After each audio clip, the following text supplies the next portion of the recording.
Am I the a-hole for telling my estranged father's soon-to-be ex-wife, mistress, to complain to someone who cares about her? I'm 19, male, estranged from my father. I went no contact 5 years ago. Yes, I was young, and yes, I had to go through the courts to stop seeing my dad. But it worked. Having a therapist on side helped a lot.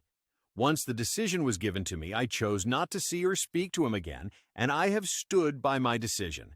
Why?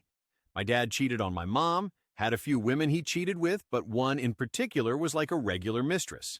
When my mom kicked dad out, he moved in with his mistress and married her. He fought for full custody of me and lost, but 50-50 custody was given. My dad and his mistress talked shit about my mom. Dad said she was lazy and good for nothing. She never cooked his lunches for work as good as she did my school lunches.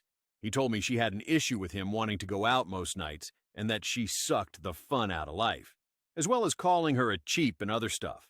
His mistress said she would be a better mom to me than my mom and wouldn't know what a good mother looked like if one went up and slapped her. She called my mom ugly and gross. I hated them. His mistress tried to be super sweet outside of that to me, but it made me sick, and I gave her a super hard time until the judge stopped forcing me to go to their house.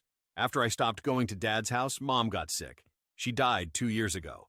It was hands down the worst experience of my life. I was still a minor, but I went to live with other family, and I'm still living with them through college.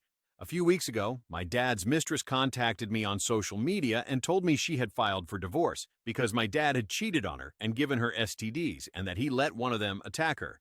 I ignored her message and blocked her. A week later, she reached out to me on a different platform, and I did the same thing. Then it happened for a third time. She must have realized I wouldn't respond, so she tacked me down in person when I was on my lunch break at work, and she sat at the table with me and tried to tell me all about her problems with Dad. I cut her off before she could say much, and I told her to complain to someone who cares about her because I don't care if he gave her dozens of STDs or whether he let all his affair partners come for her. She's not my concern, and I had nothing to offer her except for the disgust I still felt about her being a mistress. She yelled at me, called me some names, and stormed off. She apparently found someone on Dad's side who cared about her or felt bad for her because now a relative on Dad's side has tried to shame me for saying that to her face and not offering some kind of empathy. I don't feel like she deserved it, but this relative does. I had to block them because they were not backing down. Am I the a-hole?